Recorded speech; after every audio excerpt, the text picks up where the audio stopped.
Hi, welcome to my channel, Math Made Easy with Laurel. I'm Laurel, and in this video we're going to take a look at the derivative of the secant function and the cosecant function.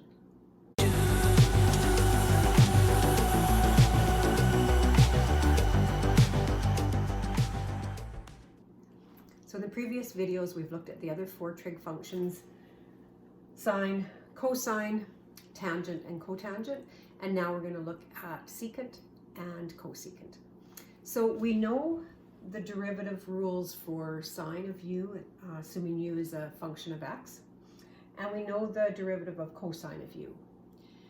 So when we're finding the derivative of secant or cosecant of u, we could write those in terms of what they're equivalent to using our basic identities. So secant u is defined as 1 over cos u.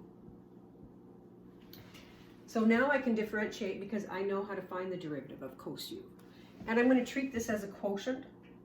I want to avoid using a -1 exponent because when you're working with trig functions, inverse trig uses -1 exponent. So let's just keep this as a quotient, and I'm going to differentiate with respect to x, understanding that u is a function of x, by taking the denominator, multiplying by the derivative of the numerator, minus the numerator, multiplying by the derivative of the denominator. The derivative of cos is negative sine of u du dx,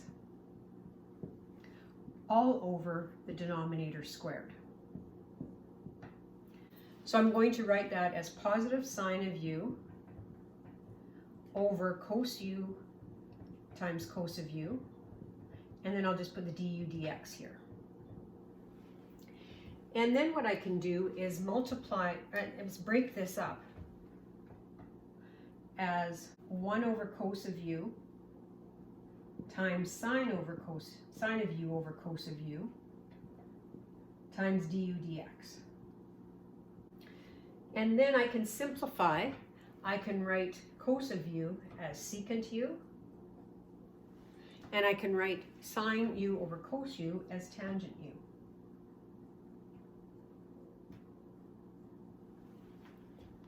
So that's the derivative of the secant function. We could do exactly the same thing with this function, cosecant u. We could write cosecant u as 1 over sine u, use our quotient rule, differentiate, and we would obtain this formula. And you could try that as an exercise if you want and see if you do indeed get this result. So we have two new formulas to work with our trig functions, and what I want to do now is just some examples using these. Let's take a look. In our first example, we have 3 times cosecant of 2x. So the derivative will be 3 times. The derivative of cosecant is negative cosecant 2x cotangent 2x. And then my du dx factor, the derivative of 2x, would be 2. So that would be the derivative of the first term. Minus the derivative of secant of 4x would be secant of 4x times tangent of 4x times the derivative of 4x, which is 4. We're done other than simplifying.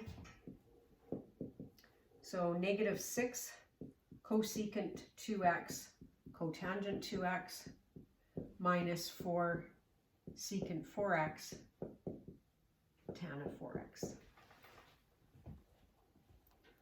Let's try some more. In our next example, we have a cosecant function that's squared. So I'm going to rewrite that.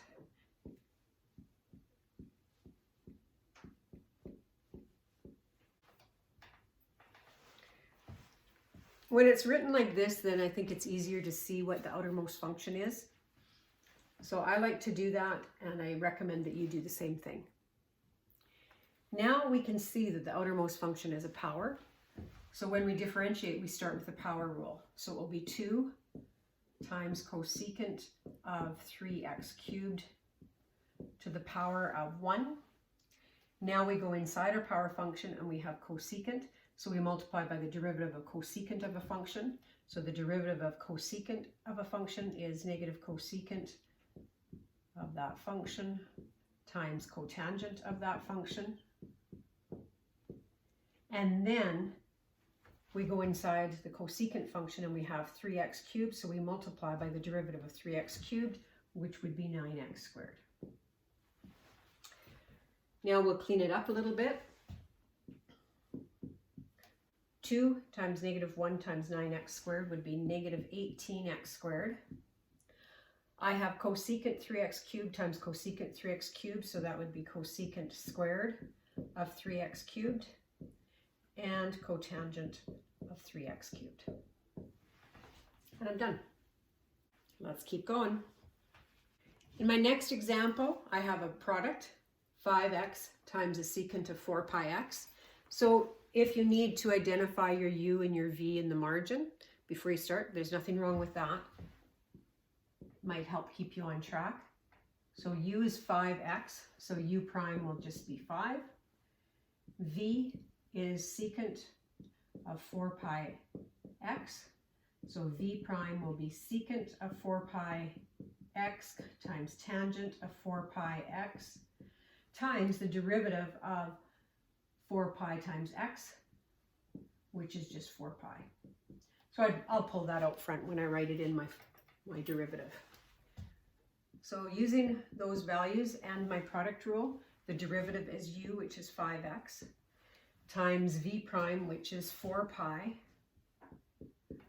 times secant of 4 pi x, tan of 4 pi x, plus v, which is secant of 4 pi x, times v prime, which is 5, which I'll put out front. And I'm just going to combine here. We're going to have 20 pi x times secant 4 pi x, tangent 4 pi x, plus 5 secant of 4 pi x. Hopefully you're able to follow this and you know your product rule as well as your derivative formula for secant of a function. Let's look at one last example. In my last example, I do not have y isolated, so it's not an explicit function, it's an implicit function. And therefore we need to differentiate it implicitly, which means we take the derivative of every single term with respect to our independent variable x. So what we're finding is dy dx. So anytime you have a y and you take the derivative of y with respect to x, it's dy dx. It's not 1. In our first term, we have a product, so we need to use the product rule. So we take the first factor, x, we multiply by the derivative of the second factor. So the derivative of secant of something is secant of that times tangent of that, times the derivative of y with respect to x, which is dy dx. Plus, then we take the second function, secant of y, and we multiply by the derivative of the first factor, or the first function, which is a 1. So remember, when you differentiate a product, you should have two terms. U v prime plus v u prime. Now we differentiate cosecant of 2x. So the derivative of cosecant is negative cosecant 2x cotangent 2x times the derivative of 2x, which is 2.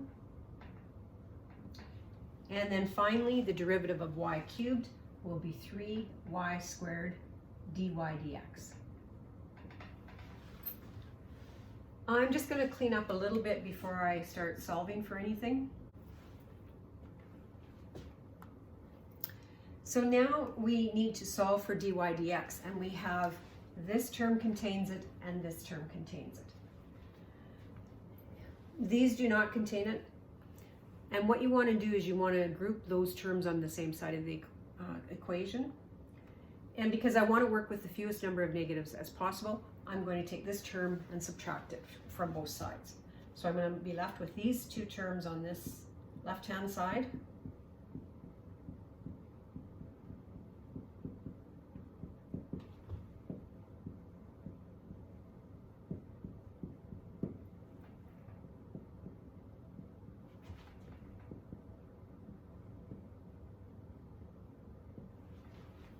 Then I'm going to factor the dy dx out of both terms. And lastly, I want to divide through by this. When I divide both sides of the equation by this factor, I will isolate dy dx, and it will be equal to secant of y plus 2 cosecant of 2x times cotangent of 2x divided by 3y squared minus x times secant y tangent y.